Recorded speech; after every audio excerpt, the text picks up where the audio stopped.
Retail operations, page 53. Accurate tracking and inventory movement shows supply and demand. Supply and demand. How do retailers know how much a product to order in the first place? They actually take an educated guess as to how much inventory to order, supply, based on how much they think customers will buy. Demand.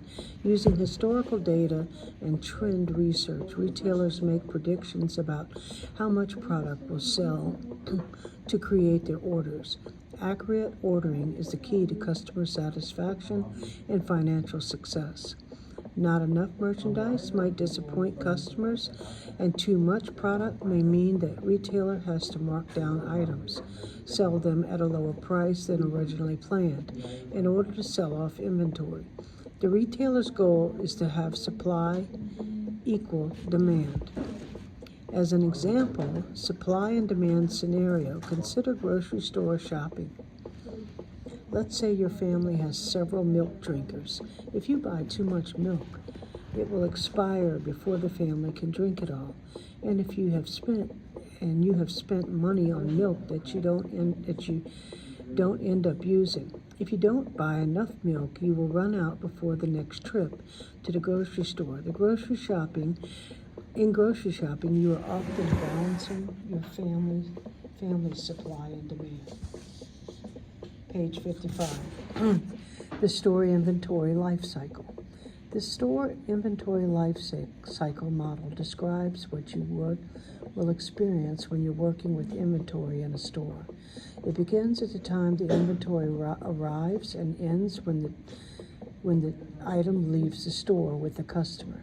The 5 phases of inventory life cycle are: inventory arrives at the store based on expected demand.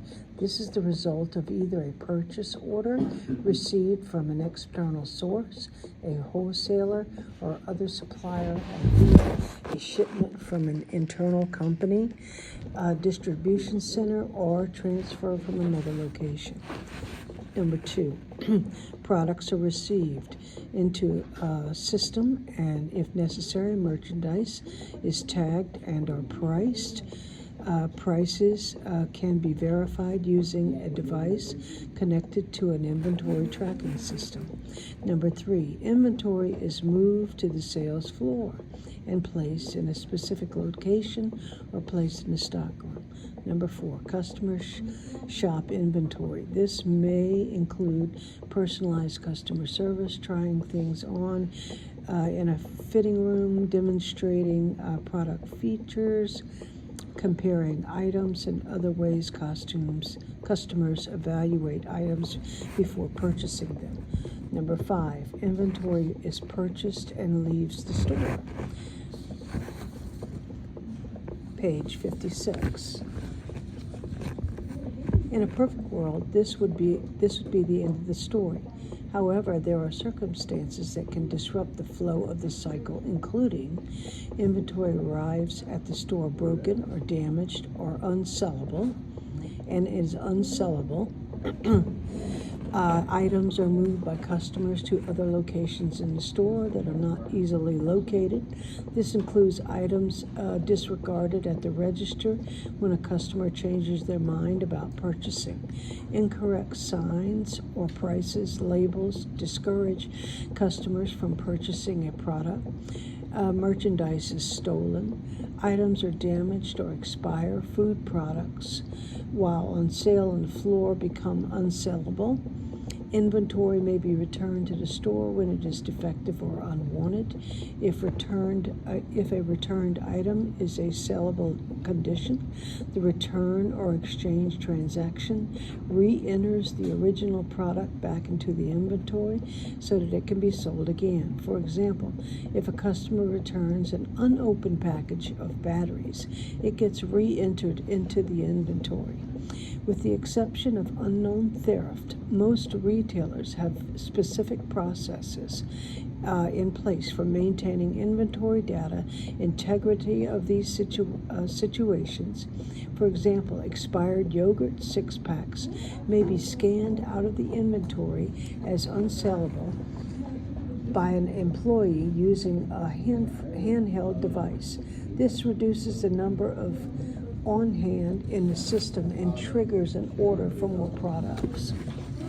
Store employees' role in inventory management. Employees' skills in organization, attention to detail, and communication help keep inventory on hand, data correct in stores. Consider ordering. Some retail stores require associates to handle ordering merchandise in certain categories. The associate in the charge of deciding how much of the product to order should consider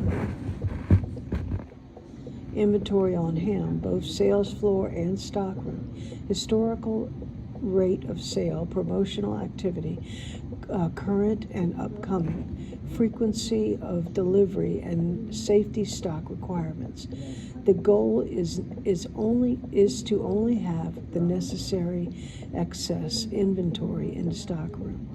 Other retailers may have a merchandising team that handles items sold in the stock items, and some may have accumulated or automated ordering. Stocking. As items are sold, empty spaces on the shelf become an issue. A customer cannot buy products that aren't there. The out-of-stock inventory is a distraction. At large retailers, the point of sale POS system keeps track of the items that have been sold and generates lists of merchandise to be taken from the stockroom and placed on the floor. Stocking inventory is a critical task in maintaining inventory integrity. Associates who place items on the sales floor must be careful to match the item to the shelf or fixture label to be sure that it is in the right place. When an item is placed in the wrong location, it can make it difficult to locate the product later on, impacting ordering and fulfillment processes. Consider expiration dates. When a product has a certain shelf life, the time before it expires, the product will expire first should always be placed in the front so that it is the first product purchased by customers. Keep shelves and displays clean and organized in order to provide great shopping environment for customers. All associates in the store should alert a supervisor if they notice a significant merchandise out of stocks. Significant merchandise out of stock in a certain area. This may indicate a very high rate of sale, or for some reason, such as umbrellas when it's raining. If there is more merchandise in the stock room, it should be moved to the sales floor as soon as possible so it can be purchased. Locating products for customers. Sometimes customers want a specific item that is out of stock in your store. Many retailers today have applications that allow associates to check for items throughout the entire enterprise using inventory tracking system. Using the system, it is typically an easy as assessing the app, then scanning a like item if you need a different size, for example, scanning the display label, and you completely out or selecting an image from a menu. In any case, the retailer's multi or omni-channel systems usually enable you to send a product directly to the customer. If the retailer does not have the ability to locate items through a system, there are other store locations in the area. You may want to call another store or ask them if they have the item. The item can be held at the other store or sent directly to the customer according to their preferences and store policies. Completing sales transactions. Scanning items at the POS register is another opportunity to carefully guard inventory data. At most retailers, it's important to capture specific item level sales data. For example, if a customer buys 3 throw blankets that are all the same brand and style but different colors, it might be tempting to scan one and ring it up a quantity of 3. After all, they are all the same price, so there is no financial impact.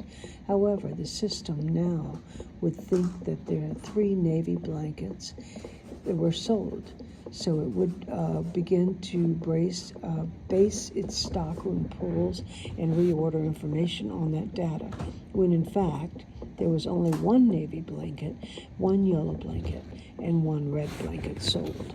Handling merchandise returns. Properly accounting for the merchandise includes correctly accounting for all product returns and exchanges. Be sure to follow the retailer's specific procedures for entering transaction into the POS system so that on-hand quantities are updated correctly. Determine whether the item can be returned to the sales floor. It usually can and is in good condition. The original packaging is intact, and place it in the appropriate area if it is damaged, expired, or otherwise unsaleable.